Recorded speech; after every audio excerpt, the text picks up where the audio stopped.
जय हिंद दोस्तों, मैं विशाल स्वागत करता हूं आपके अपने यूट्यूब चैनल तैयारी जॉब में।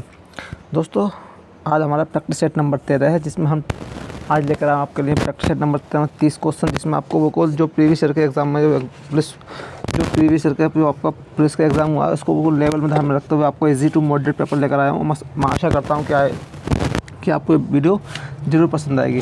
शुरू करते हैं आज का हम प्रैक्टिस नंबर 13। तो पहला क्वेश्चन है हमारा, और हाँ एक बार और, अगर आपको वीडियो अच्छी लगती है तो प्लीज़ चैनल को लाइक शेयर एंड सब्सक्राइब जरूर कर लें, और कमेंट सेक्शन में मुझे जरूर बताएं कि आपको ये वीडियो कैसी लगी। तो हमारा पहला क्वेश्चन है प्रैक्टिस सेट नंबर 13 का, सुधी शब्द के अंत में क्या जोड़ने पर शब्द बहुवचन बन जाएगा। ऑप्शन है हमारे ए जन, बी गण, सी वृंद, डी वर्ग।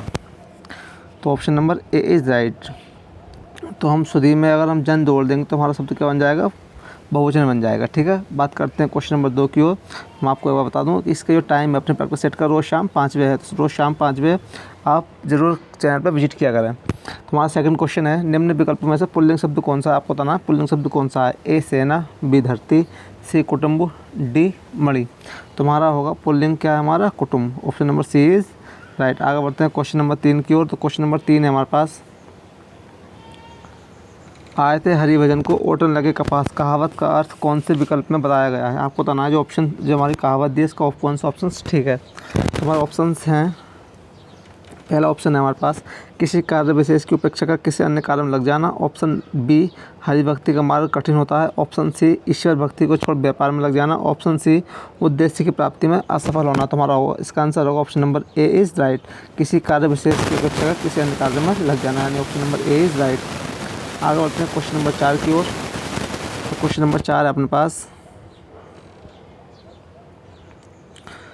दिए गए विकल्पों में से शुद्ध वाक्य छांटिए। आपको बताना है जो 4 ऑप्शन दिए हैं उसमें शुद्ध वाक्य कौन सा है।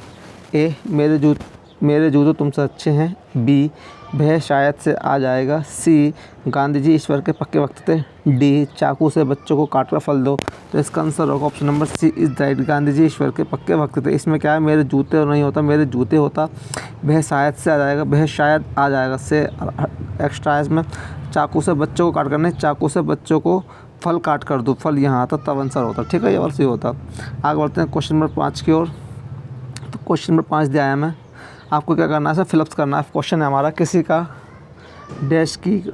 डैश पाकर उसके प्रति डैश का भाव प्रकट करना आवश्यक है। ऑप्शन है उपकार गुलामी, बी अनुदान कृतज्ञ, सी मदद कर्ज, डी सहायता कृतज्ञता। तो 5वें का आंसर होगा हमारा option number D is right, सहायता और कृतज्ञता। वहीं आगे बढ़ते हैं क्वेश्चन नंबर 6 की ओर। तो क्वेश्चन नंबर 6 दिया है हमें, परीक्षा में कठिन प्रश्नों को देखकर मेरी अकल चकराने लगी। आपको इसका अर्थ बताना है, इसका अर्थ क्या होगा। ऑप्शन है हमारे, ए गुस्से में भर जाना, बी शर्मिंदा होना, सी अनदेखा करना, डी कुछ समझ में ना आना। तो मेरी अकल चकराने लगी मतलब है कुछ समझ में ना आना, यानी option number D is right. वहीं आगे बढ़ते हैं क्वेश्चन नंबर 7 की ओर।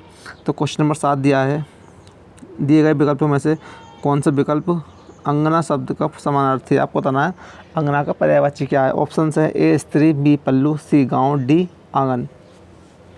तो इसका आंसर होगा अंगना का मतलब होता है हमारा स्त्री। ठीक है, option number A is right.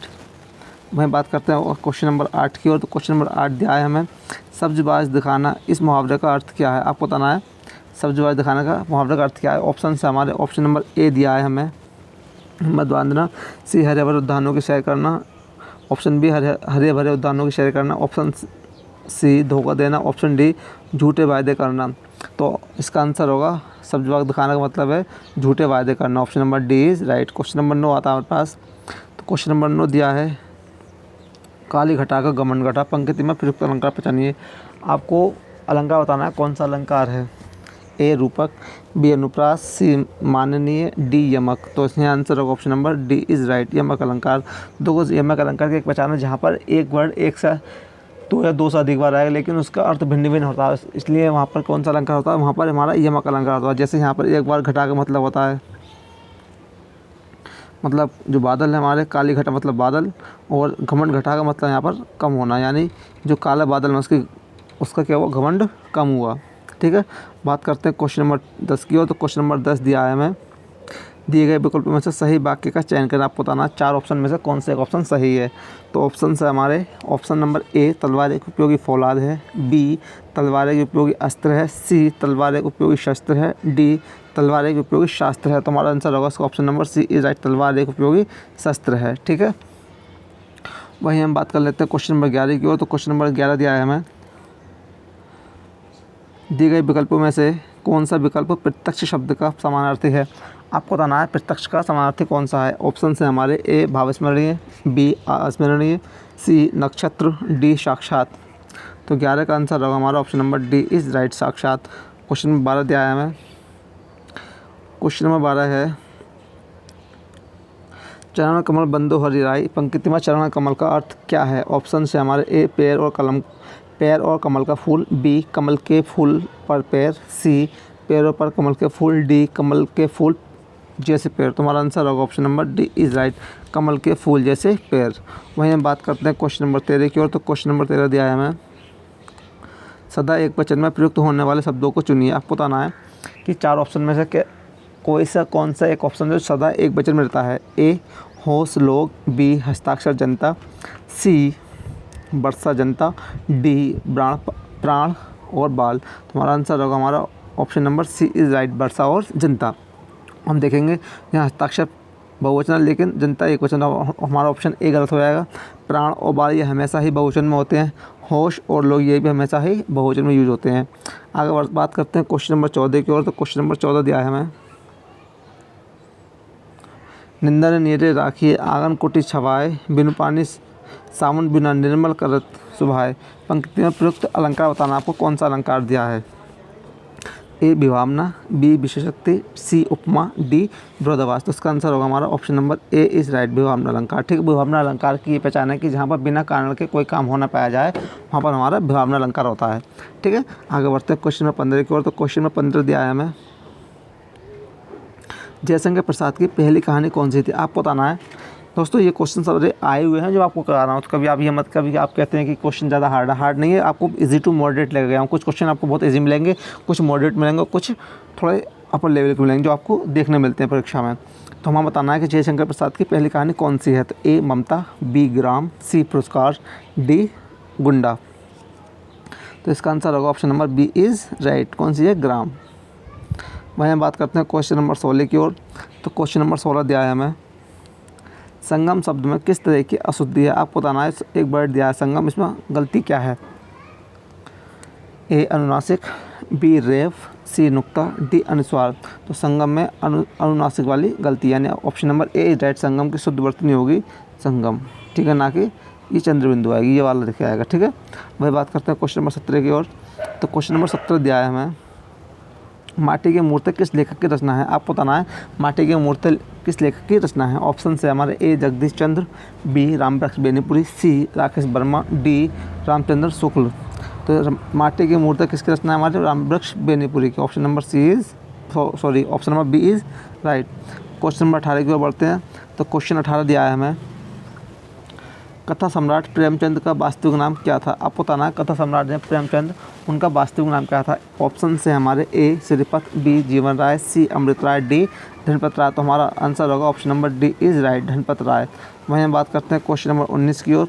तो क्वेश्चन नंबर 19 दिया है आपको, माखनलाल चतुर्वेदी को उनकी किस रचना पर साहित्य अकादमी पुरस्कार मिला। ऑप्शन से हमारे ए साहित्य देवता, बी हिमतरंगिणी, सी युगचरण, डी हिमक्रीटनी। तो माखनलाल चतुर्वेदी को हिमतरंगिणी की हिंदी साहित्य अकादमी पुरस्कार मिला था, यानी option number B is right. ठीक है, बात करते हैं क्वेश्चन नंबर 20 की ओर।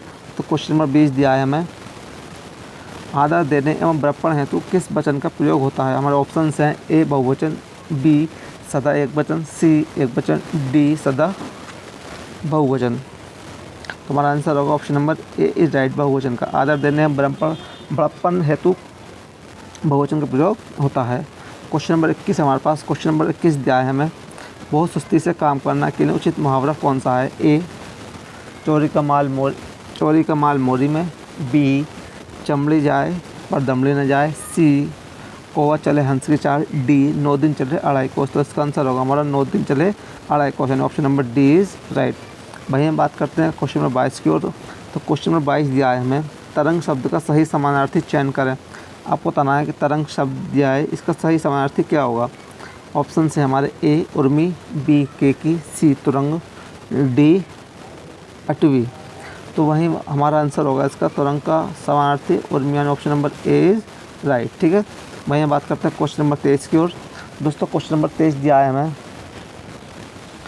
जो बच्चे तैयारी नहीं कर रहे हैं वो अपने आप को बहुत बड़े धोखे में रख रहे हैं, क्योंकि अब आपको टाइम ज़्यादा नहीं मिलने वाला एग्ज़ाम के लिए। ठीक है, तो इसलिए आपको मेरे साथ लगे रहना कंटिन्यू, और आप देख लेना फिर आने वाले परीक्षा में जो आपको स्कोर होगा हिंदी में वो अलग ही दिखेगा। ठीक है, गोते मारेगा गोते। तो वहीं हमारा क्वेश्चन है, निम्नलिखित वाक्यों में से कौन सा संदिग्ध भूतकाल का उदाहरण है।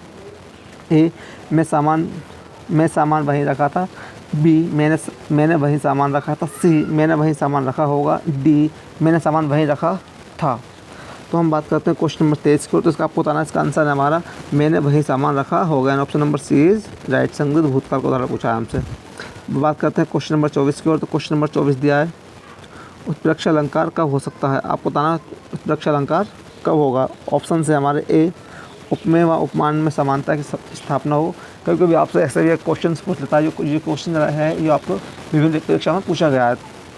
हमारा ऑप्शन बी है, जब उपमेय पर उपमान का आरोप हो। सी उपमेय का निषेध कर उपमान की स्थापना हो। ऑप्शन डी उपमेय में उपमान की कल्पना हो। तो हम बात करते हैं क्वेश्चन नंबर 24। तो इसका आंसर होगा उपमेय में उपमान की कल्पना हो, option number D is right. दोस्तों बस केवल आपको क्या करना है, केवल आपको मेरे साथ विश्वास बनाकर मेरे साथ जुड़े रहना है, और आप देख लेना आपको आने वाली परीक्षाएं आपको कितना हेल्पफुल होते हैं क्वेश्चंस आपके लिए, है ना। प्लीज़ चैनल को सब्सक्राइब ज़्यादा से ज़्यादा शेयर करें, और चैनल को सब्सक्राइब करें और अपने दोस्तों के साथ ज़्यादा से ज़्यादा शेयर करें। तो वहीं हम बात कर लेते हैं क्वेश्चन नंबर 25 की ओर, 25 की ओर। 25 है, आपको बताना है वर्तनी संबंधित सही शब्द बचानी है। आपको बताना है इनमें से कौन से एक ऐसा वर्ड है सही है। हमारे ऑप्शंस हैं उन्नति, बी अवनति, सी पूर्ति, डी अभिनेता। तो इसका आंसर है option number C is right. ठीक है, आपको दिख रहा है ये ऐसे नहीं लिखा था, ये अवनति ऐसे लिखा था, और अभिनेता ऐसे नहीं लिखा था। ठीक है, वहीं क्वेश्चन नंबर 26 दिया है हमें, जैसे नागनाथ वैसे डैश लोकोक्ति को पूर्ण कीजिए। Options A Shyamnath, B Ramnath, C Somnath, D Saapnath. तो हमारा आंसर होगा उसका option number D is right, Saapnath. वहीं हम बात करते हैं क्वेश्चन नंबर 27 की ओर। तो क्वेश्चन नंबर 27 दिया है हमें, निम्नलिखित में से कौन सा अर्थालंकार नहीं है। मैं आपको बता दूं, यहाँ से क्वेश्चन आपसे 3 प्रकार से क्वेश्चन पूछ लेता है कि आपको पहले बताना है अलंकार कितने प्रकार के होते हैं। तो मैं आपको बताना चाहूँगा अलंकार हमारे 2 प्रकार के होते हैं, एक होता है अर्थालंकार, एक होता है शब्द अलंकार। ठीक है, वहीं हम बात कर लेते हैं। यहाँ हमसे पूछा है कि कौन सा अर्थालंकार नहीं है, मतलब आपको बताना है यहाँ पर कौन सा शब्द अलंकार है। तो आपको बताना चाहूँगा शब्द अलंकार हमारे 5 होते हैं, अनुप्रास, यमक, श्लेष, वक्रोक्ति और विप्सा। ठीक है, अनुप्रास, यमक, श्लेष, वक्रोक्ति और विप्सा हमारे कैसे हैं, शब्द अलंकार है। यहीं आपको बताना है इसमें से कौन सा शब्द अलंकार आपको पता पड़ गया होगा। हमारा option number A is right. श्लेष अलंकार कैसा है हमारा, अर्थ अलंकार नहीं है, कैसा शब्द अलंकार है। ठीक है, भाई हम बात कर लेते हैं क्वेश्चन नंबर 28 की ओर। तो क्वेश्चन नंबर 28 दिया है हमें, रात को अचानक वर्षा होने लगी में क्रिया विशेषण का कौन सा भेद है। ए परिमाणवाचक क्रिया विशेषण, बी रीतिवाचक क्रिया विशेषण, सी स्थानवाचक क्रिया विशेषण, डी कालवाचक क्रिया विशेषण। तो देखो रात को अचानक वर्षा होने लगी, तो इसका आंसर होगा यानी option number B is right, रीतिवाचक। वहीं हम बात कर लेते हैं परिवारवाचक में क्या होता है। परिवारवाचक में हमारी पूर्ति दी जाती है, थोड़ा, कम, ज़्यादा, न्यून, ऐसे वर्ड आते हैं। वहीं हम बात कर लेते हैं कालवाचक की। तो कालवाचक में आता है अब, कुछ देर में, कल, आज, परसों। स्थानवाचक में आता है यहाँ, वहाँ, इधर, उधर। ये सब हमारे कैसे आते हैं, स्थानवाचक में आते हैं। ठीक है, अब बात करते हैं क्वेश्चन नंबर 29 की ओर। क्वेश्चन नंबर 29 में दिया है परिमाणवाचक क्रिया विशेषण द्वारा किसका बोध होता है। देखो आपसे आगे किसका बोध होता है, तो हमारे यहाँ क्रिया के नामतोल का बोध होता है, option number D is right. आज का लास्ट क्वेश्चन दोस्तों, लास्ट क्वेश्चन से पहले आपको एक बात कहना चाहूँगा, अगर मेरी वीडियो आपको अच्छी लगती है तो प्लीज़ चैनल को लाइक, शेयर एंड सब्सक्राइब कर लें, और अपने दोस्तों के साथ शेयर करें। बस आपसे एक बात और कहना चाहूँगा कि आप एक बार मेरे चैनल से जुड़िए और 5-6 प्रैक्टिस देखिए। अगर आपको अच्छा नहीं आता है तो प्लीज़ मुझे कमेंट सेक्शन में बताइए, और ठीक अपने आप में आप सुधार देख पाएंगे कि आप कहाँ चल रहे हैं। ठीक है, तो हमारा और यहाँ मैं एक बार और, ये जो अपना प्रैक्टिस सेट आता है ये रोज़ शाम को 5 बजे आता है। ठीक है, इसी चैनल पर। तो समानार्थी जोड़े का अनुपयुक्त विकल्प बताना है, आपको बताना है कि कौन सा हमारा ऑप्शन गलत, कौन से ऑप्शन हमारा एक गलत है। तो ए भूमि महिधरा, आपको पर्यायवाची दिए हैं, जो इसमें से बताना है कि कौन सा उचित पर्यायवाची नहीं दिया गया है। बी उपयोगी, उपादेय, इष्टकर। सी पुष्कर, जलाशय, ताल। डी काक, सारंग और मयूर। तो हमारा आंसर होगा इसमें काक सारंग मयूर, यानी option number D is right. ये हमारा अनुपयुक्त है, मान लो ये हमारा गलत है। ठीक है, तो मिलते हैं अगली वीडियो में। जय हिंद, जय भारत।